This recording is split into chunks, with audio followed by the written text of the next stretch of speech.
Nakakain na ba kayo dito sa dinudumog na paresan sa Timog? Finally, natikman ko na rin. Napakamura na, tapos sobrang sarap pa. Hindi tinipid sa sangkap. At talagang mabubusog ka dito. Dahil sa halagang 120 pesos ay meron ka ng pares lechon, anli taba ng baka, anli sabaw na pares bulalo style, anli rice, egg, at soft drinks pa. So ayan na, dumating na yung in-order namin. Itong in-order ko ay yung kanilang overload. Dahil matakaw talaga ako eh. Andito na yung lahat. Meron itong chicharong bulaklak, bagnet, taba ng baka, beef chunks, at utak ng buto. At dito nga lang yan sa Mr. Pares. Sa Mother Ignacia Avenue, Timog Ave, Diliman, Quezon City. Katapat lang ito ng Burger King. At open sila ng 24 hours. Ang lawak ng dining area nila dito. Malinis, napaka-presko at maaliwalas tignan. At dito, pwede ka rin humingi ng fried garlic bits, tinadtad na spring onion, tinadtad na white onion, at chili sauce. So ano pa ba inaantay natin? Kainin na natin to. Alam nyo, totoo yung pares nila dito. Hindi tinipid sa lasa at sangkap. Yung beef chunks nila dito, malalaki yung piraso. Hindi yung maliliit. Talagang lasang-lasa yung sarap ng karne. Napakalambot at nanunuot sa sarap. At ang gusto ko dito is siguradong malinis. Napakabalanse ng sabaw. Hindi sobrang tamis, hindi sobrang lapot at hindi rin malabnaw. At yung kanin nila dito, masarap, hindi matigas. Araw-araw laging mahaba ang pila. Pero napakabilis naman ng service kaya walang problema. Shoutout nga pala kay Reynaldo Dumondon. At kasama ko nga pala dito si Ka Food Trip. Yun guys, kain tayo dito sa binabalik-balikan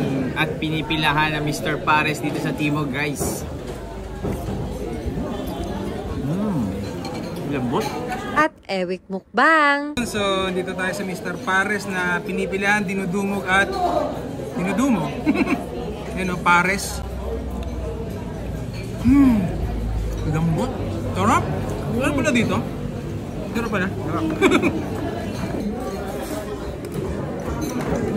Pero sakto lang naman yung nila dito sa